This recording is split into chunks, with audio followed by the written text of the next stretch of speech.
샬롬 반갑습니다. 오늘은 데살로니가 전서 세 번째 또 오늘 4장과 5장을 통해서 오늘 데살로니가 전서를 마무리하고자 합니다.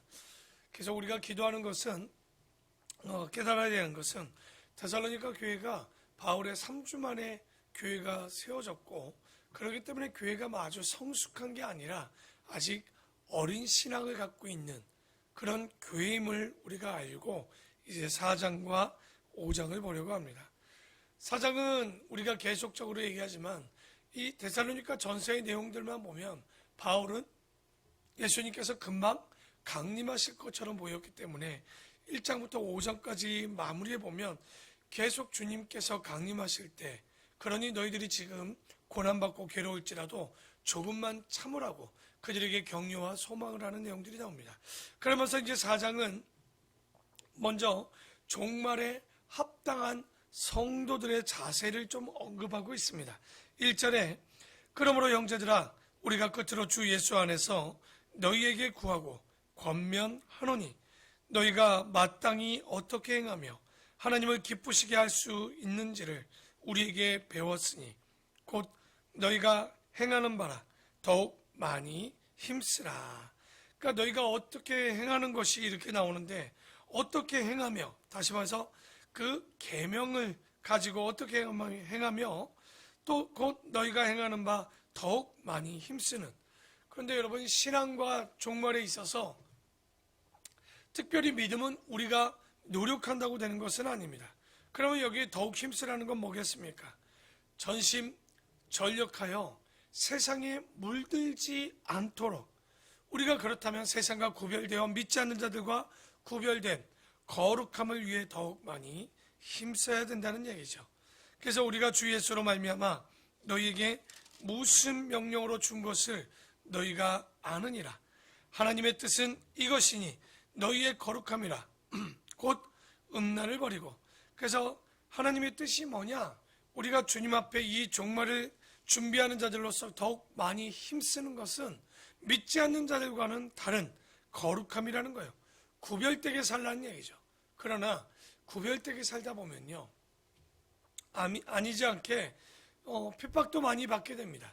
그러나 이 구별함, 곧 거룩함, 우리가 레위기에서도 보았지만 내가 거룩하니 너희도 거룩하람. 그런데 우리가 좀 몇 번은 얘기했죠. 절대 우리의 노력으로는 우리가 거룩할 수 없습니다.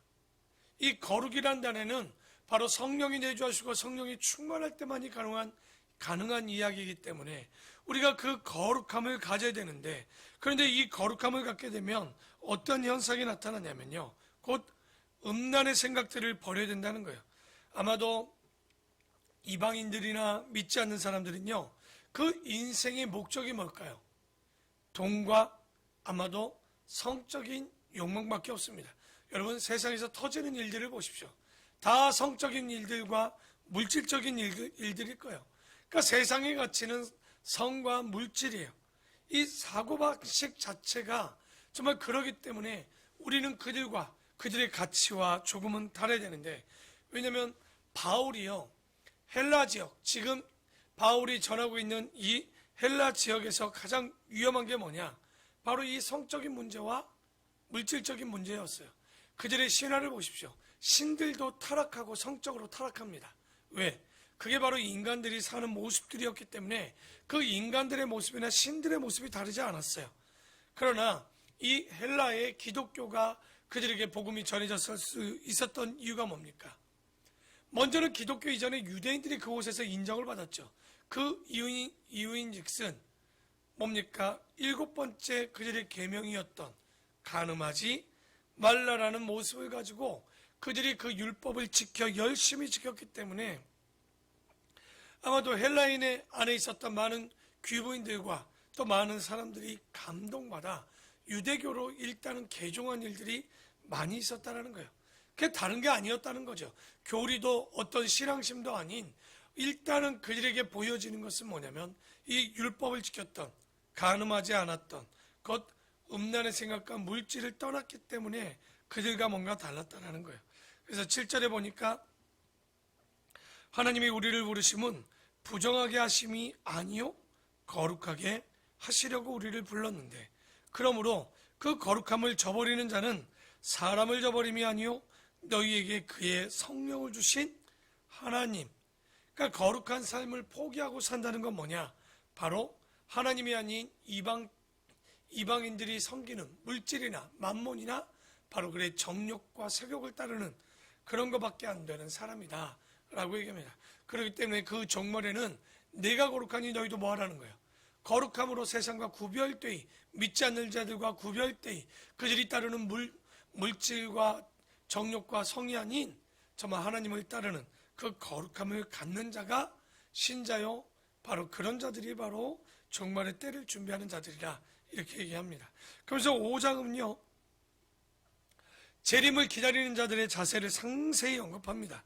1절에 형제들아 때와 시기에 관하여는 너희에게 쓸 것이 없다라는 거예요.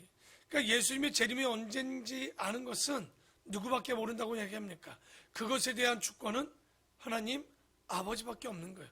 예수님 모른다라고 되어 있지만 모른다라기보다는 하나님께 주권이 있음을 얘기하고 있는 거고요. 그리고 주의 날이 밤에 도둑같이 이를 줄을 너희 자신이 자세히 알기 때문이라.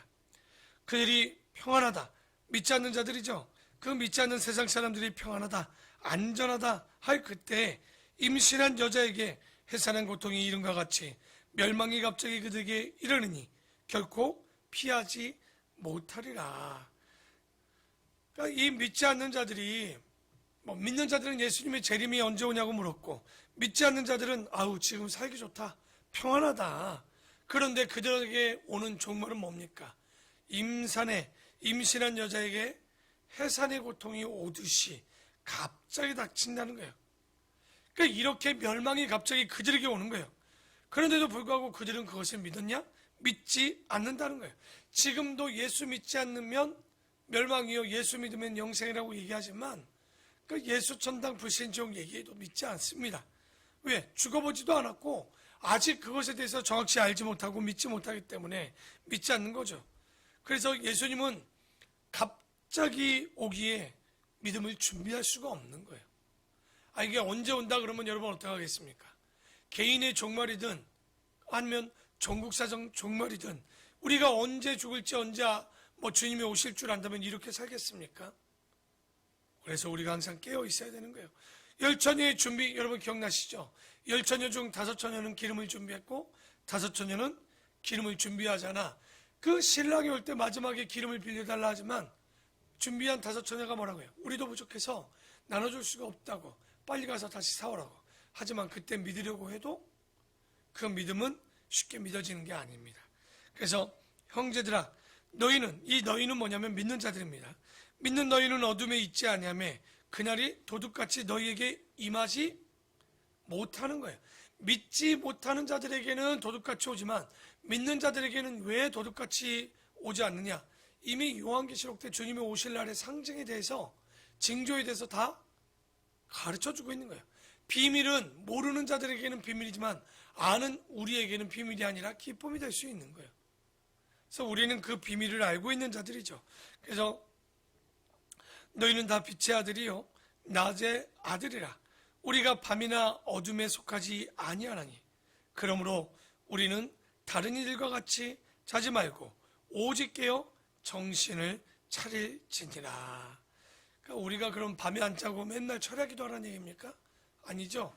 여기서 잠들지 말라는 것은 세속주의, 향락주의, 물질주의에 잠들지 말라는 거예요. 그러니까 세상 믿지 않는 자들이 따르는 것을 따르지 말고 하나님 앞에 구별되이 거룩하라는 얘기죠. 그래서 12절 이제 결론적으로 형제들아 우리가 너희에게 구하노니 너희 가운데서 수고하는 주 안에서 너희를 다스리며, 다스리는 자들이 교회 안에 누굽니까? 장로죠. 권하는 자, 권사들이죠. 권사들은 너희가 알고 그들의 역사로 말미암아 사랑 안에서 가장 귀히 여기며 너희끼리 화목하라. 또 형제들아 너희는 권면하노니 게으른 자들은 권기하며, 이 게으른 자들은 헬라어 원어 아타톡스라고 이해하는 이야기는 뭐냐면 규모 없는 자들을 얘기합니다. 법이 없고 통제가 안 되고 규모가 없는 자들. 그러니까 이런 자들이 뭐예요? 인생을 닥치고 사는 대로, 닥치는 대로 사는 자, 남들에게 누를 끼치면서 사는 자, 이게 바로 게으른 자들입니다.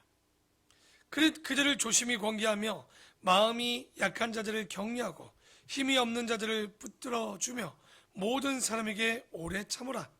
삼가 누가 누구에게든지 악으로 악을 갚게 하지 말게 하고 서로 대하든지 모든 사람을 대하든지 항상 선을 따르라.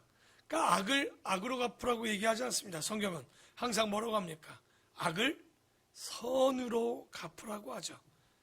그러니까 그리스도인들은 선으로 악을 갚는 겁니다. 악하는 대로 악으로 갚는 것이 아니라 악한 대로 하면 선으로 갚는데 참 이게 쉽지 않아요. 그러니까 우리의 믿음과 의지로는, 그러니까 우리 정도의 실력을 가지고는 되지 않는 거예요. 정말 주님의 사랑을 가지고 우리가 가지 않으면 절대 가능치 않은 얘기인데 16절에 항상 기뻐하라, 쉬지 말고 기도하라, 범사에 감사하라. 이것이 그리스도 예수 안에서 너희에게 향하신 하나님의 뜻인 거예요. 근데 우리가 데살로니가 전서 하면 5장 16, 17, 18절만 기억하지만 실제 이 세 절이 아니라 원래 이 요절의 시작은 5장 12절부터 형제들아부터 시작입니다. 그래서 이 형제들아, 너희들이 정말 주님 오실 날에 어떻게 된다는 거예요? 먼저는 선을 따르고 살아야 되는 거예요. 그 선을 따르면 기뻐할 수 있고, 선을 따르면 쉬지 않고 기도할 수 있고, 선을 따르면 범사에 감사하는, 하나님을 따르면 이것이 가능하다는 거예요. 그래서 우리가 어떻게 보면 16절이 아니라 15절, 아니 그 전부터 12절부터 요절이 되겠죠. 그래서 항상 먼저 선을 따르고 19절에 성령을 소멸하지 말며 예언을 멸시하지 말고, 그리고 여기 예언이라고는 나오는데 성경에 있는 예언이 다 뭡니까? 두 가지밖에 없어요. 반드시 미래에 환란이 있다는 거, 그리고 예수님이 다시 오는 심판이 있다는 거.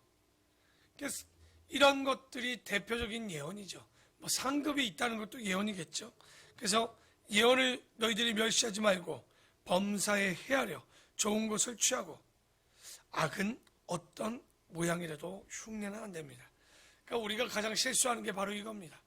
악은요, 이 정도쯤이 없습니다. 이건 죄가 안 되겠지. 이것은 내가 사행심을 주장하는 거 아니겠지. 담배 한 대쯤이야. 술 한 번쯤이야. 여러분 술 한 잔 마신다고 지옥 가겠습니까? 담배 한 대 핀다고 지옥 가겠습니까? 그거 아니에요. 그런데 왜 기독교는, 특별히 한국 기독교는 술과 담배를 금연과 금주를 얘기하냐? 주초를 왜 이야기하는 이야기가 있습니다. 그게 뭐냐면 바로 이거 데살로니가전서 5장 22절의 말씀처럼 악은 어떤 모양이라도 닮아서는 안 되는 거예요. 따라서는 안 되는 거예요. 시작도 하지 않아야 된다는 거예요. 그러니까 우리가 항상 이런 것들을 내 마음에, 여러분 우리가 연약하면, 우리가 잘 보시면 에베소서에도 보면 사단이 우리 마음에 틈타는 건 그 작은 틈이 벌어질 때 들어오는 거예요. 그 작은 틈은 바로 모양, 이 악의 모양을 가볍게 생각할 때 우리 마음에 들어올 수 있는 거죠. 그래서 그러지 않도록 미움의 씨앗을 심으면요, 이제 그거 살인까지 가는 거예요. 그래서 우리가 원망이나 미움이나 이런 모든 것들을 우리가 그러지 아니할 것이고, 23절에 평강의 하나님이 친히 너희를 온전히 거룩하게 하시고 또 너희의 온 영과 혼과 몸이 우리 주 예수 그리스도께서 강림하실 때 흠없게, 그러니까 주님은 항상 얘기하는 게 우리가 영적으로도 건전하고 정신적으로도 건전하고 몸도 건강하고 흠이 없게, 그러니까 하나님의 뜻은요, 우리의 영과 뜻과 몸이 그리스도 강림하실 때까지 뭐 하시길 바라느냐?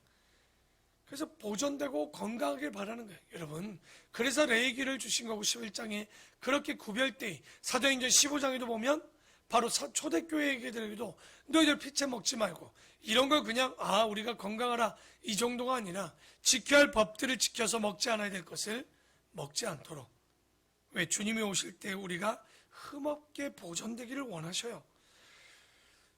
그래서 25절입니다. 형제들아, 우리를 위하여 기도하라. 거룩하게 입맞춤으로 모든 형제에게 문안하라. 내가 주를 힘입어 너희를 명하노니 모든 형제에게 이 편지를 읽어주라. 그러니까 데살로니가 전서에는요, 그래서 이렇게 어려운 내용들이 없습니다. 예수님의 재림 말고는요 크게 없습니다. 뭐라고 얘기합니까? 그 대단한 수준이 아니라 그 초신자 같은 데살로니가 교회를 위로하고 격려하고 칭찬하는, 잘 견디고 있다, 조금 더 견디고 조금 더 한다면 거룩하라, 항상 선을 쫓으라, 기뻐하라, 감사하라, 쉬지 말고 기도하라라고 우리에게 가르치고 있는, 그러니까 재림의 내용 조금과 그 정도 있는 것 같아요. 그래서 우리 주 예수 그리스도의 은혜가 너희에게 있을지어다. 그러니까 바울의 칭찬과 권면의 핵심은 딱 이겁니다. 너희들이 믿음을 가지되 사랑을 가지되 믿음을 가지고 더욱 많이 힘쓰라고 합니다. 그리고 항상 선을 쫓고 항상 기뻐하고 범사에 감사하고 쉬지 말고 기도하고. 그래서 이런 내용들을 아마도 초신인 또 우리의 마음이 시작할 때는 기초인 여호와의 계명을 지켜 우리가 얼마나 바르게 살아야 되는지. 그래서 오늘 몇 가지가 있겠지만 그 중에 하나 잊지 맙시다. 악은 모양이라도 버리라. 범죄의 시작은 이 작은 모양으로부터 따르는 것부터 시작합니다. 여러분의 삶 가운데 있는 것들, 이 모양을 버리십시오. 자꾸만 그걸 가지고 할까 말까가 아니라 아예 할 수 없음을 인정하고 그 길을 걸어서는 안 됩니다. 그래서 이 말씀을 가지고 먹을까 말까도 아니고 할까 말까도 아닌 정말 해야 될 것들만 알고 믿음과 사랑 안에서 그 길을 걸어내는 우리 귀하고 복된 성도들이 되기를 축원합니다. 기도하겠습니다.